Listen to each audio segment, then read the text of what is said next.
ఇక వాళ్ళకు తోడు వాళ్ళ అనుచరులు, ఈ ప్రాంత ప్రజలు, ఈ ప్రాంతంలో ఉన్న నాయకులు. వీళ్ళు మొన్నే చెప్పా, ముత్యాల ముగ్గు సినిమాలో రావు గోపాలరావు క్యారెక్టర్ ఒకటి ఉంటుంది.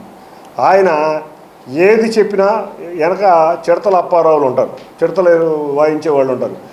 ఆయన తానా అనగానే ఇలా తందాన, లేకపోతే ఇంకొకళ్ళు. ఇది ఒక ముత్యాల ముగ్గులో చిడతల కొట్టుకునే కార్యక్రమాలాగా ఇక్కడ కొంతమంది నాయకులు అని చెప్పుకునే వాళ్ళు అందరూ తయారయ్యారు. చూస్తే ఆ సినిమాలో ఉన్న సన్నివేశం కూడా మొన్నే చూశాను, ఆయన మీకు కూడా చూపించాలి.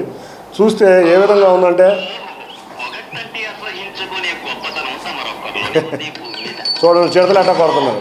అయినా జగన్ రెడ్డి కనుక రావు గోపాలరావు అయితే ఈ చిడతగాళ్ళందరూ కూడా ఇవాళ చిడతలు, ఒకళ్ళు ఆహో అంటే ఒకళ్ళు ఓహో అని, ఒకళ్ళు చిడతల అప్పారావు అయితే ఇంకొకళ్ళు బ్యాండ్ వాళ్ళ వాయిద్యగాళ్ళు లాగా బిహేవ్ చేస్తా అతని యొక్క అపహాస్యం చేసిన అతని రోత పదాన్ని కూడా వీళ్ళు ఏదో పెద్ద గొప్ప పదంలాగా ప్రచారం చేసుకోబోతున్నారు.